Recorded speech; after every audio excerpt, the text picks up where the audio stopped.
Today I had the privilege of hanging out with JStar25. Won't disclose his government name, but real cool dude. We hit a lot of the sneaker spots in Chicago. Hit St. Alfred's. What was the name of the first spot? We went to Overtime. Overtime is a consignment shop. We went to Diana Shoes on Milwaukee.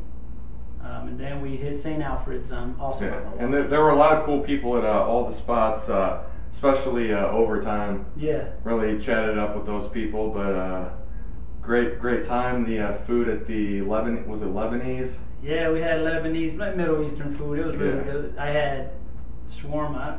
I had beef and lamb. Okay. That's all I know. Well, we ate it all. I don't know what it's called. We ate it all, so it worked out. Yeah, good time. But what was the topic that you were wanting to get started with? So today was the day that the Miami Vice LeBron 9 dropped. And all day, like, I've purposely been ignoring my Twitter and stuff because everyone was complaining about Nike's process.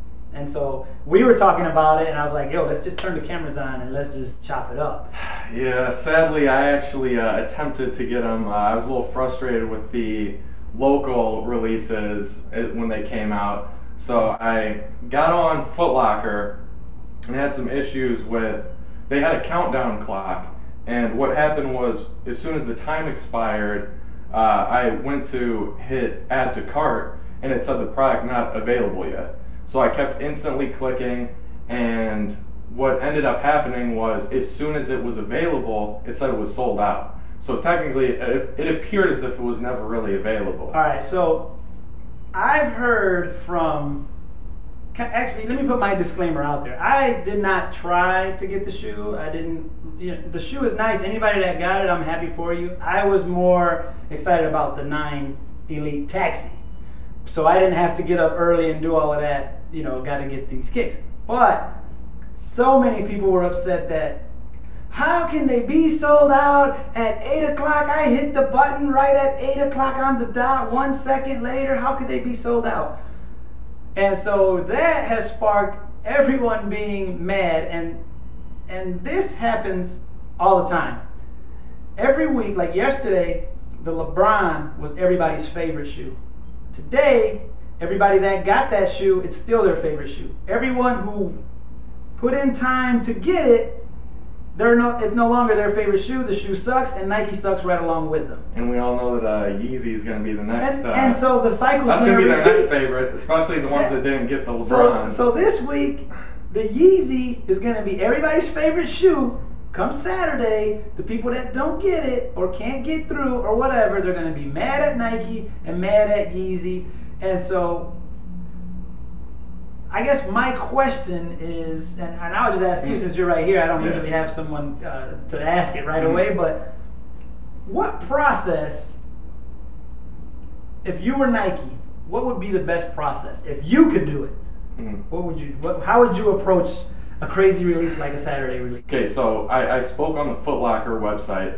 I immediately after I failed on that, tried Nike.com, the flagship website, the site that creates the shoes. They're the one distributing the shoes. So what ended up happening was I kept getting all these error messages as far as timed out, server busy, etc. It never showed that it was going through to the shopping cart. And this has been a issue. It happened with the Concords, and what happened with the Concords when I tried to get them at midnight was it put me in a queue for like 8 hours. But what needs to happen, number one, is if you're ordering online, there needs to be better servers, first off. If you're a company as big as Nike, you shouldn't have crashes continually when people are ordering. But my personal opinion on this topic is, it's something that I've spoke with people about before, is have a raffle. And in terms of this raffle, it would give everybody a chance to have the shoe. It would dissuade resellers, etc. Because what would happen is you only get one shot. You put down the amount of money the shoe costs as a down payment. So that means that people, like I've waited in lines before, there have been homeless people waiting that will save spots, sell their spots to other people, etc. There have been people that just have enough money for that one shoe and then they'll immediately flip it. There's a lot of people that do that. So my suggestion is put the down payment down, and that will, you can get a little interest on that, etc. And then you have the raffle live. You have it, have the company Foot Locker, whatever, wherever you live close to. This is at least in terms of live drawings. Okay. And you pick each name live in front of everybody so that it kills the whole he's getting shoes for his friends, etc. You can see everybody that's getting the shoes there and make it an event. And in terms of live releases, that's honestly the best that I can come up with at this point. I don't know if you have any thoughts on the topic. That's interesting because I didn't thought of it that way. I think no matter what, people will be upset. There's gonna be somebody upset because if you do a raffle, somebody's gonna feel like if they didn't win, the fix was in. Yeah. You're gonna have that. But then I think like a company like Nike should say we have X amount of shoes going to each store. That's one thing I hate. So yeah, so I think they don't do that. I think like online, you're dealing with every person with an internet connection that loves sneakers. They can go get that shoe. It don't matter if you hit it at 8 o'clock on the dot, because you and probably 500,000 other people hit it at the same time. So how the inner workings figure out whose IP address gets in first, we don't know that. But what we should be able to know is how many shoes do you have available so that we know, like, all right, Nike, do you only have 400 pair available for your online store? Then now my expectation isn't going to be like, ooh, I'm getting a pair. Like, chances are I'm not getting a pair, but I'm going to try. Kind of like a raffle through the internet. So that's kind of how that works. But the people that camp out, I think Nike should flat out say, House of Hoops Chicago has 50 pair. I agree. You know, Success Chicago has 25 pair. Whatever store in Miami has this many pair. And they posted on their website saying this store has this many pair, because oftentimes they know how many pairs they sent. But when the store opens, like someone tweeted me or Facebooked me, I can't remember, they came out and said, well, I went to go get a size 13, but the people at the store said somebody stole a couple pairs. Like that right there is just flat out dumb. Yeah. Nobody's stealing pairs and then the store's just going to be like, okay, well, we'll sell you whatever we have left. We'll take a loss. Like, they hooked up somebody internally. That's all that was. It's not like somebody came in, I hijacked the truck, I only stole like 4 pair of this super rare freaking hot shoe. No. So I think they should post, hey, so-and-so, this store has, like, you wear, what, 12? Yeah. All right. House of Hoops in Chicago has 4 pair total in a size 12. This guy right here knows automatically if he's not the 4th person in line with that size, he's not getting that shoe.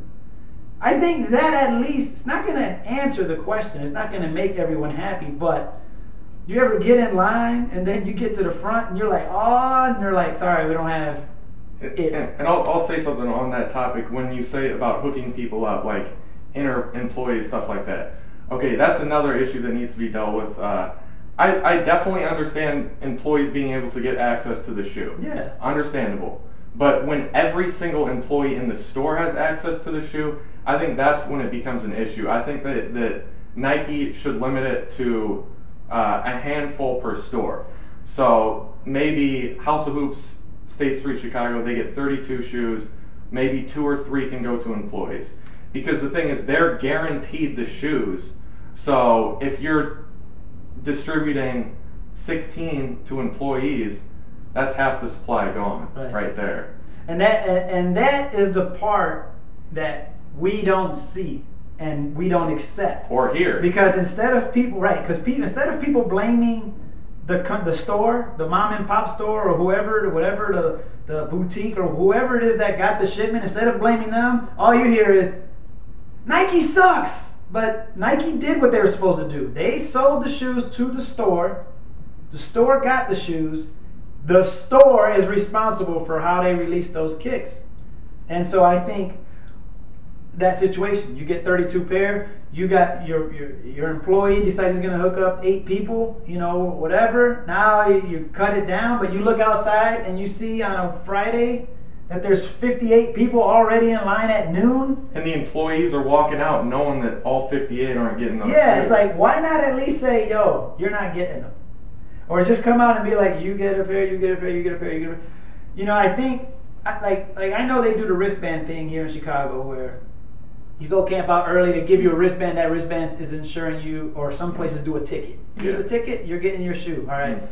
The sucky part about that is usually that camp out is right in the middle of the week, and like I don't know about everyone, but some people have jobs, myself included. I mean, I'm not really trying to camp or whatever, but if I wanted to, it's not happening on a Thursday night for a ticket. You know what I mean? It's just not, that's not going down for me and a lot of other people. So I think the ticket thing is cool. The Twitter thing I think is just as trivial as internet, because it should be, to me, a tweet to Nike. I tweet you, and then Nike takes all of the tweets right in order. So everyone and their mom can see who got to them first. They just pop right in. You go to Nike's thing, you hit the little, you know, pound Miami Vice LeBron. It pulls up all of them in order. And you know which guys were first, and then Nike can then say, okay, what's your name? Where you at? Give me your right, all of that information privately. Okay, great.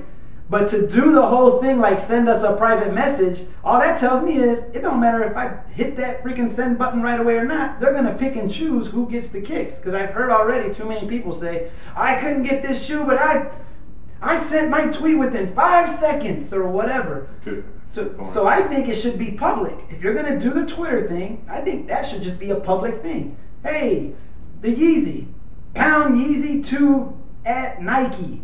We go look and see. All right, they had 400 pair. These 400 tweeters got there first. We know, but right now we don't. So when you do the tweet, you don't know if it's going, if they're looking for their buddies. Yeah. Oh, I'm running the tweet thing for Nike. Oh, this is my dog, JJ. I'm hooking him up. Yeah, you want a pair? See, we don't see that. And I think while they're trying to combat campouts and stuff like that. Well, I'll say one thing. Sorry, I don't mean to cut you here, but I'll say one thing. I actually asked, I've asked several employees why they don't disclose the numbers. And at least in Bloomington, where I got the Concords and a lot of my releases, the guy that worked at Finish Line, and the cops got really pissed, like really upset about this, because they didn't disclose this. So all the cops in Bloomington spoke to the guy at Finish Line and were like, why would you not say how many shoes they had, because you're causing pandemonium here. Right. And what the employee from Finish Line said was, well, we don't want to say that there's 2 12s, 2 13s, etc., because then if some guy knows that the 2 12s are right there, he's going to start threatening the person the rest of the night. I'm going to beat you up, I'm going to, etc., etc. And that was his argument as to why they didn't disclose the numbers. So that's the other side I heard from it. I think sneaker workers need to worry about sneaker problems. Police need to worry about police problems. Like when I was in Orlando for the Galaxy and all of that crazy stuff happened, it's like, well, one, the whole process was just dumb, but they should have allowed police to handle what's going on outside instead of the mall saying everybody line up freaking all the way across the street and let's have a stampede and see who's fast. I agree. Like, why have a track meet when you have a police force that can make it nice and orderly? I mean, let's be honest. If I'm out there and there's a cop out there with a gun, I'm not about to act up over some sneakers. Exactly. Right? It don't take a whole force. It just takes one gun, one automatic is going to tell me I'm staying in line, I'm going to mind my business. Yeah. You can't be, oh, well, we don't. That to me is just like a cop out. They want hype, they want business, they want people there.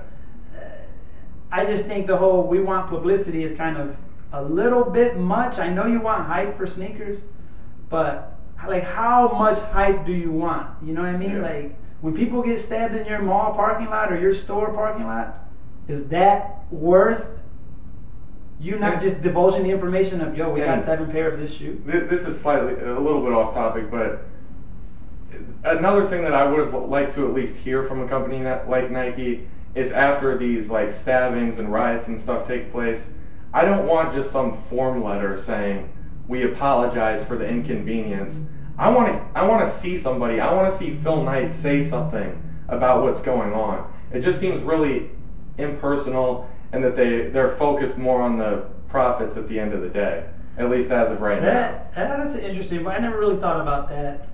But it would be nice if they had an actual PR person, like a face of the franchise to come out, even if it's not him. I mean, let's be real. That'd be like asking, the president to be coming out and speaking on every little thing that happens.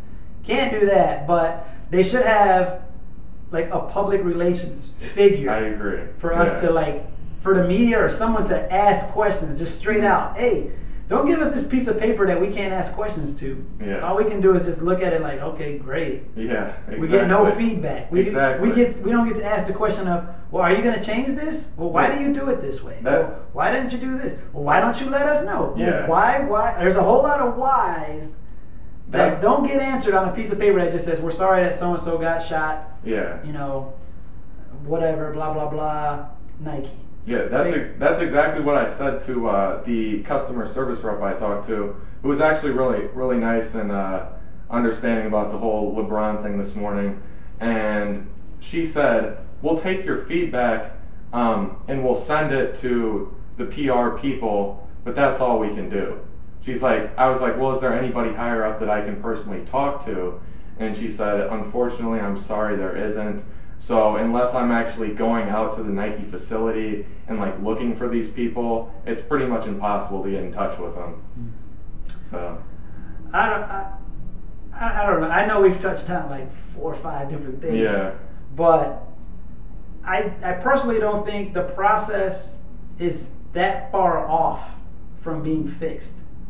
I just think it takes a few people to sit down and have the discussion. Brainstorm like this. Yeah, and just say, well, what do you think? Okay, well, what do you think? Okay, somewhere there's going to be some logic that comes out that's like, okay, a piece of what he said sounds good, a piece of what he said sounds good, a piece of what, these people said. Yeah. Let's try this. Now, of course, I'd be happy if they just did it my way. But that's the point. Everybody wants it their way. At the end of the day, the people who got the shoes think the process is great. The people who didn't think it sucks. Yeah. But the tables are going to turn. You don't always get the kick. Sometimes you're going to be the one left out, and you're going to be ticked off because next weekend you can't get the Yeezy. And there's going to be people this weekend that got the LeBron that they're going to be trying to trade it next week because they couldn't get the Yeezy as well, so they're going to be trying to wheel and deal. And it's just like I said, man, the process isn't that far from being fixable.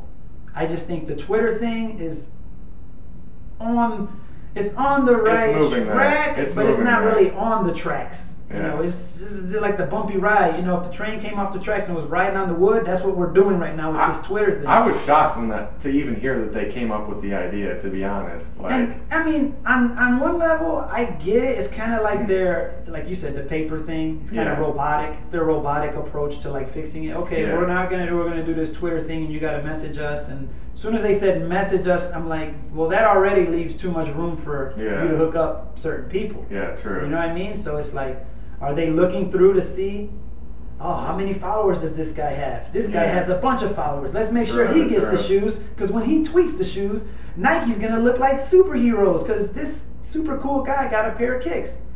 Or are they going to see a guy that has 4 followers? Oh, no, forget this guy. We're not hooking him up because there's no, there's no spin. There's no hype machine behind this guy. He's only got 4 followers. See, I think if they did it publicly, then we all can see. Exactly. Okay, those 400 guys got it. I like everything most things in life. Let's see it. I want to actually see what's going on. I like the idea. Expose it to the public. Let's see who got the shoes. Yeah, I'm just it's to me it's just easier the honest, to do it the most way. honest and truthful way. Because when they initially came up with the idea, my naive thinking thought, oh, they'll be honest about it. But when you just raise these points, like you did about the followers, brought up some good issues that I had not thought about before. So I mean, you know, I mean, I really just think, like, if I was, you know, a company and I had a hot product, who do I want it to be? Whose hands do I want it in? Someone who can create who can create buzz about my next hot product, or a guy who just created his Twitter account today because he wanted this shoe and he's never gonna give us free advertising and promotion in exchange? And that's what I think the private thing leaves those questions. And if those questions are false, then Nike needs to come out and tell us, okay, let's make the adjustment. Let's make it public. Let's let the people see.